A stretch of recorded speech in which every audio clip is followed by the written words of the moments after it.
That is a fairly small part of it. The main reason why I don't like these engines, and the main reason why I say it's planned obsolescence, is because they actually recommend with a sticker on the engine and also tell you in the manual not to change the oil. They have a sticker on the engine that says, don't change, just check and add. That breaks my mind. Hello YouTube and welcome to another video. This is basically going to be a rant about planned obsolescence, mostly about lawnmowers, but I might venture off into some other things. If you watch my channel or you follow my channel, then this is going to be a little bit weird for you because normally I make jet ski content and build carbon fiber parts, tinker around in my garage in general, but not a whole lot of lawnmower content. Those of you who watch my channel a lot probably know that my day job, I work on lawnmowers. I've been running my own business for about 7 years now, and I've been working on lawnmowers for a lot longer than that. I've actually been working on small engine equipment for about 27 years now. I probably don't look old enough to have done that, but it is the truth. Anyway, where does this story start? For several years now, I've noticed that manufacturers who are supposedly reputable, like Troy-Bilt, Lawn Boy, Briggs Stratton themselves, and lots of other companies, have been using increasingly crappy engines on their products. A lot of them copies of other engines that are imported from China, and a lot of them just, complete garbage. There are several companies, LCT and Powermore are the two that kind of pop right to the top of my mind. But this video was kind of triggered by an incident that happened last year. I've been noticing that engines have been getting increasingly crappy, and Briggs Stratton has been phasing out some of their good engines in favor of a new engine that they made called the EX series, or the E series perhaps. Anyway, I'll try to insert some footage, and later on in the video we'll actually take a look at one of the good engines and basically what they're making now.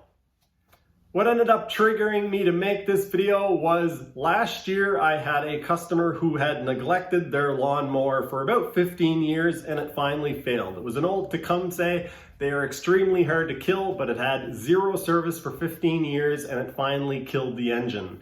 So instead of them going out and buying a piece of garbage, I told them that I would do my own research. I would send them an email with a link to a lawnmower that I could recommend to them. So I go onto the internet and I start looking around and I look through Lowe's and all the box stores, Home Depot, Canadian Tire, a bunch of other places, and I can't find the engine that I'm looking for, the square filtered Quantum. I think they call it the Quantum. I just call it the square filter Briggs engine. It's been around for about 4 decades, maybe even longer. I still service them every year. I service one every year that is 35 years old, still running like a top. And they have phased that engine completely out. Let me reiterate a bit. They started making this engine about 40 years ago. Over the years, it's had a lot of add-ons, but basically the engine is the same model. So, originally it was no safeties, a pull cord on the top, and now they have it with automatic chokes and electric start and a bunch of other things. All variants of this engine are very good, and I highly recommend any of them. Some of you might be wondering why I have such a hate on for the Briggs Stratton E-Series engine. It is more modern, in a lot of ways it's built pretty neat.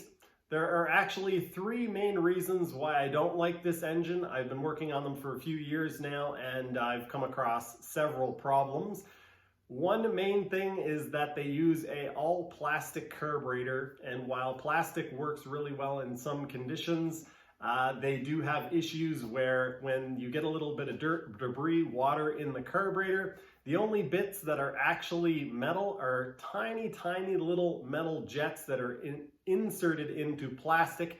And unlike most other carburetors, you probably have about a 30% chance of successfully cleaning these carburetors. The other 70% of the time, the carburetor has to be replaced. They are fairly expensive, and it's definitely not good. That is a fairly small part of it. The main reason why I don't like these engines, and the main reason why I say it's planned obsolescence, is because they actually recommend with a sticker on the engine and also tell you in the manual not to change the oil. They have a sticker on the engine that says, don't change, just check and add. That breaks my mind, because even if you don't know a lot about engines and engine oil, you have to understand that even if you keep adding good oil to it, eventually you're going to build up a bunch of sludge and garbage and debris and metal filings, and just your engine is going to get destroyed. They are counting on this engine breaking a few years after your warranty runs out, and then you buy a new engine. That is what they're counting on. That's what they're hoping for. The other thing, which I show in this footage coming up, is that the automatic choke system, which most of them have, has a problem. I'll show you how to fix that in this short video clip. But basically, the choke ends up catching on a metal bracket that holds the filter housing on, and yeah, the choke ends up sticking wide open. So even when the engine cools off, your choke doesn't turn on. Your automatic choke doesn't work automatically. So I'll show you now how to fix that, and we'll come back and take a look on Home Depot, and I'll show you guys what you can and can't find.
So last year I had a customer who had an old Tecumseh that they took horrible care of and managed to destroy it. And so I told them, instead of buying a complete junk lawnmower for $600 or $700, I would take a look for them and recommend something for them to buy.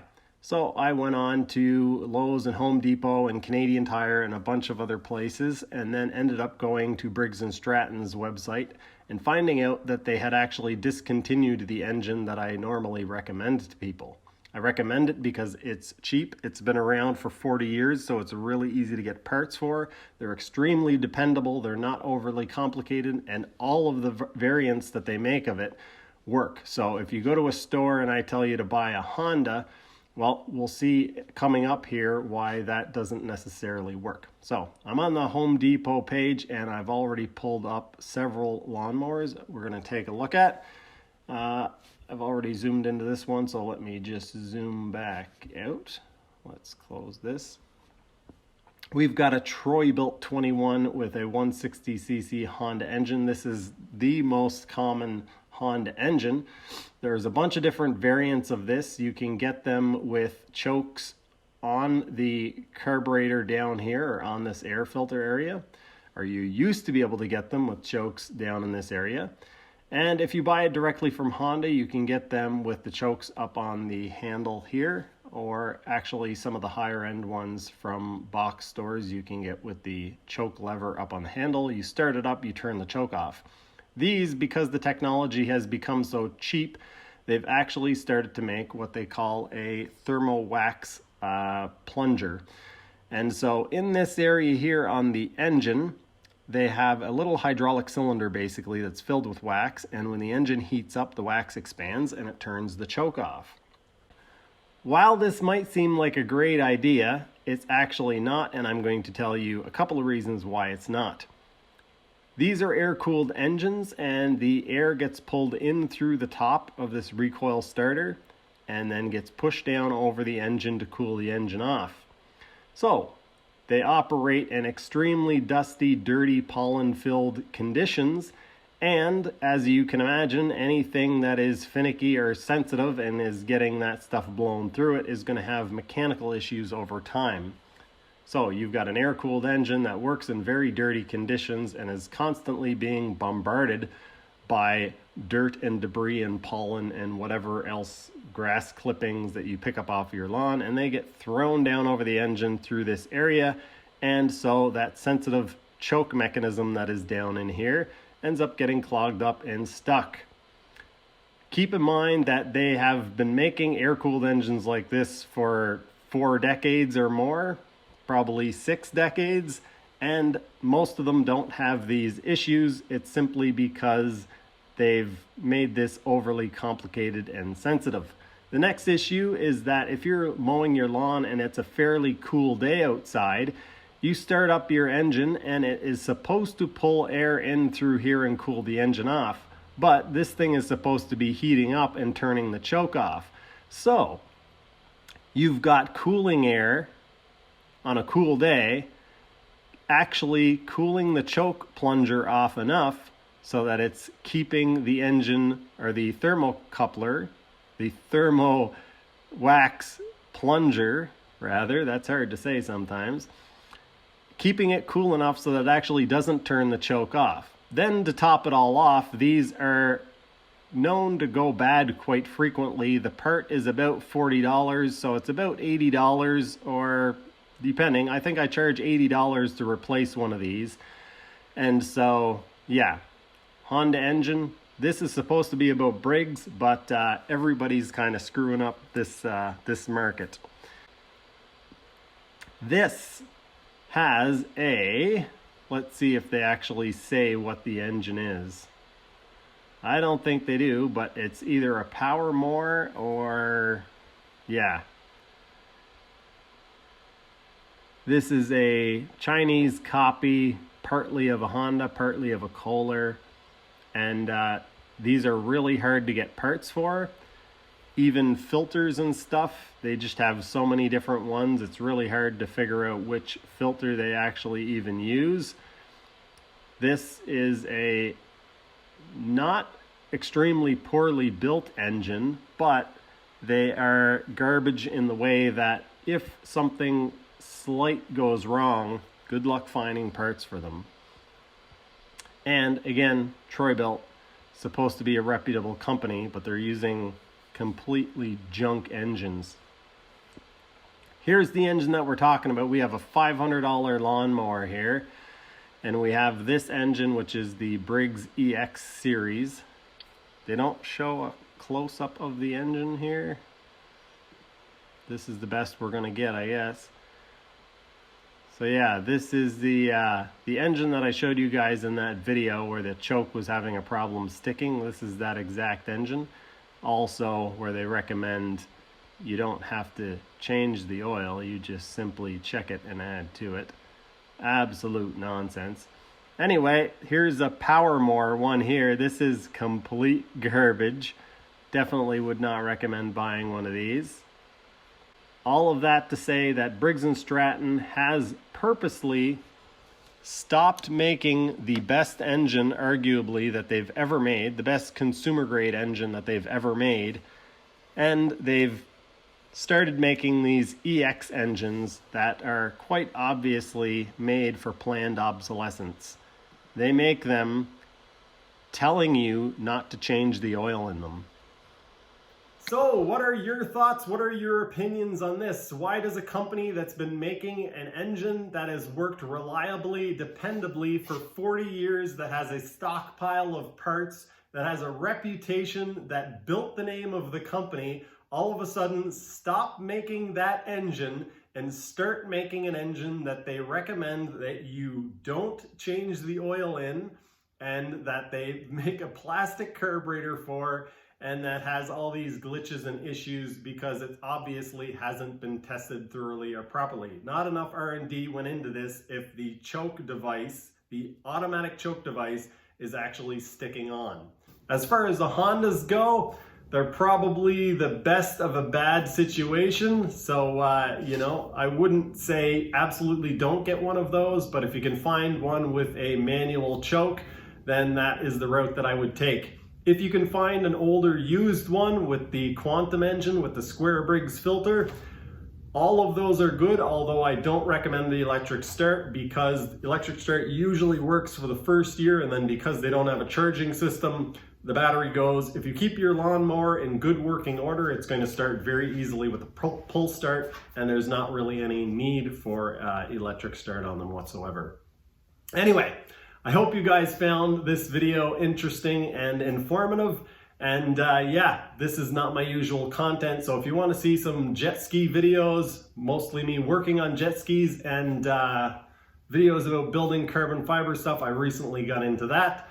So yeah, feel free to check out my other videos. That is going to do it for this one. Thanks for watching. If you have any questions, leave them down in the comment section and I'll do my best to get back to you. See you in the next one.